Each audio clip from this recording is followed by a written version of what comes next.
Investigators say they believe this case is solvable. They have evidence and DNA from 2 different crime scenes. And while they have suspects, no arrests have been made. But they believe the community holds the key to this case, even if they don't know it yet. On a small bridge over the shallow Swift Creek, Darlene Messer's life came to a violent end. Her body found crumpled in the water below, her face beaten beyond recognition. It's a bridge Darlene's daughter, Angela Teeny, has visited. And then you look around, you go, well, how would I have gotten away? Which way did she run? Then you just realize it doesn't matter, it's just a bridge.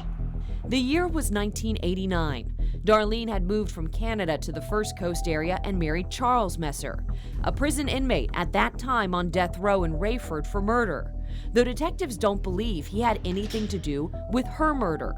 On September 18th of '89, Darlene was working the overnight shift at the Suwannee Swifty, a convenience store along State Road 100 in Lake City. Lieutenant Todd Lucier with the Columbia County Sheriff's Office says the last people to see Darlene alive was a Georgia couple that stopped to get coffee and snacks at the store around 12:38 a.m. He says the couple hung out on the tailgate of their truck for around 15 minutes, then went to leave. They remember this vehicle specifically and vividly because they almost struck it. It came in, and when they were backing up to leave, they almost hit it, and they described it as a Pontiac Grand Prix, in their words, a Heinz 57 color vehicle. Within minutes, the silent alarm would go off in the store, alerting local authorities. But when they arrived, they found this scene: a store in disarray, money strewn on the ground, and Darlene gone. Ominously, a man's belt left at the scene, looped through at the end. Like it was looped through as if it was to tie or hold somebody down. Her body would be found 2 days later, 13 miles down State Road 100 underneath the Swift Creek Bridge. Blood droplets on the ground and the side of the bridge, along with a large oil stain from a vehicle. Darlene's body in the water below, with severe injuries to her head. It was like a ball-peen hammer kind of look to her skull that was kind of crushed, and she had some claw marks that were indicative of a hammer. Investigators in '89 began looking into a suspect who had committed a robbery in Stark around the same time. They had a tip that someone had seen a blue car in the area with a woman screaming inside. Their suspect had a blue car and a violent history. That's where investigators spent a lot of time.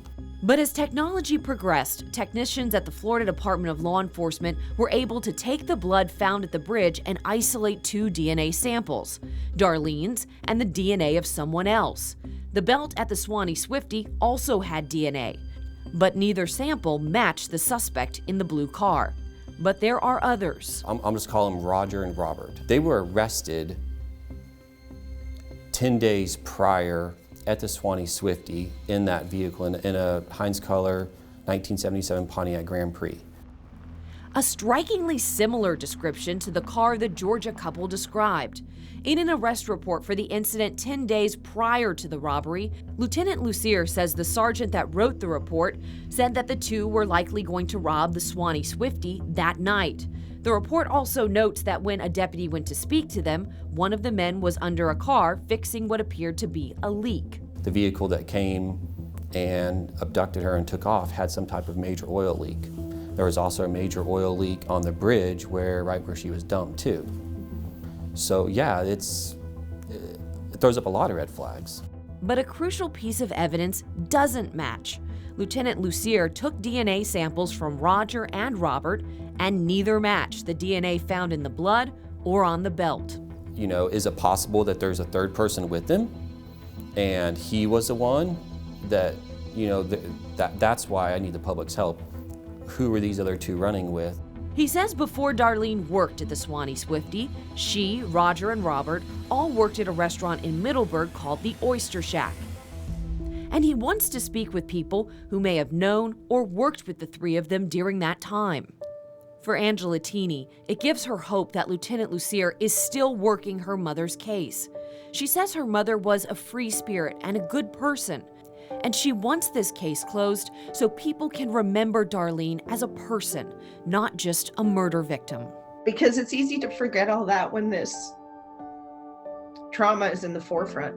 You know, someone's got to stick up for her. She was larger than life to me, and my uncles miss her. We all think about her. She wasn't just a nobody.